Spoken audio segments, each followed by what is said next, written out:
उन्वान मेरी सास की गैर मुतवक्का तब्दीली और हमारे खानदान पर उसका असर। मेरी सास के साथ मेरा ताल्लुक हमेशा खुशगवार और मसाइल से पाक रहा। वो पेचीदा खातून नहीं थी और अगरच्चा दामाद और सास के ताल्लुकात में कुछ कुदरती झिझक होती है, लेकिन हम कभी किसी बड़े मसले से दुचार नहीं हुए। मेरे ससुर दूसरी तरफ एक निहायत काबिल एहतराम और खुश अखलाक इंसान थे। 1 साल पहले उनके इंतकाल तक मेरी बीवी, बेटे और खानदान के साथ जिंदगी सुकून से गुजर रही थी। उनकी मौत ने सबको, खास तौर पर मेरी सास को, गहरे सदमे से दोचार कर दिया, जो शदीद डिप्रेशन में मुब्तला हो गई। मैं और मेरी बीवी उनका हर मुमकिन साथ देते रहे, उन्हें अक्सर मिलने जाते और खाना ले जाते, लेकिन हमें मालूम था कि गम का ये सफर तवील होगा। जब मेरी सास ने अपने गम से बाहर निकलना शुरू किया तो ये अमल नहायत हैरान कुन था। वो एक प्रस्कौन खातून से जो ड्रामे देखने और उख्तितामे हफ्ता की चहल कदमी से खुश रहती थी, अचानक अपनी जिंदगी को जदीद बनाने की धन में मुब्तला हो गई। इब्तदा में हम खुश थे कि वो दोबारा मुतहर्रिक हो रही हैं और सोशलाइज कर रही हैं, लेकिन जल्द ही उनकी ये जदीदियत हमारे लिए परेशान कन बन। उन्होंने इंस्टाग्राम पर अकाउंट बनाया और ऐसी तस्वीर पोस्ट करना शुरू की जो उनकी उम्र के लिहाज से मुनासिब नहीं। वो हमें हर नई पोस्ट दिखाने पर इसरार कर, जैसे ये कोई यादगार सफर की तस्वीरें हों, और यह बात हमें काफी बेचैनी देती। इसी के साथ उन्होंने डेटिंग शुरू कर दी और अपनी मुलाकातों के बारे में खुलकर बात करने लगी, जिनमें ऐसे जाती मौजुआत भी शामिल थे जो सुनकर मुझे शदीद नागवार गुजरते थे। जहाँ मैं उन बातों से बचने की कोशिश करता, मेरी बीवी को अपनी वालदा की बेजा गुफ्तगू सुनने पर मजबूर होना पड़ता। उनका रवैया मजीद अजीब हो गया जब उन्होंने अपने सोशल मीडिया पर सियासी पोस्टर्स डालनी शुरू की, खास तौर पर मर्दों पर तनकीद करते हुए। वो अपनी राय से मुत्तफक न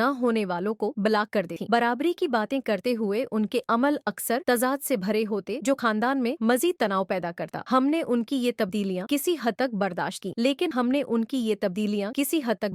लेकिन हमारे बेटे की सालगिरह के मौके पर हालात बिगड़ गए। ये तकरीब डायनासोर्स की थीम पर मबनी थी, क्योंकि वो इस वक्त का पसंदीदा मौजू था। सब कुछ ठीक चल रहा था कि मेरी सास आए और आते ही सजावट पर एतराज करना शुरू कर दिया कि हम अपने बेटे पर रवायती कदरें थोप रहे हैं। उन्होंने सजावट को बदलने की कोशिश की और ऐसे तहाइफ लाए जो गैर मामूली थे, मिसलन मेरे बेटे के साइज के कपड़े, जिन्हें उन्होंने मशूरा दिया कि वो और उसके दोस्त पहनकर देखें। जब हमने इनकार किया तो वो गुस्से में काबू खो बैठे, हमें कुदामत पसंद कहकर ताने दिए और दूसरे वालिदैन को भी बरा भला कहा। हती कि एक वालिद को जिस्मानी तौर पर नुकसान पहुंचाने की कोशिश की। पुलिस को बुलाना पड़ा और उनकी गिरफ्तारी के बाद हमारे खानदानी ताल्लुकात मुकम्मल तौर पर बदल गए। वक्त के साथ हमें उनके रवैये के बारे में मजीद पता चला, जैसे कि दूसरी जंग अजीम के नादिर अशिया जो उनके तहखाने में मौजूद थी और जिनके बारे में उन्हें इल्म नहीं था कि ये मेरे ससुर की मलकियत थी। ये दरियाफत खानदान में मजीद तनाजा का सबब बनी और मेरी सा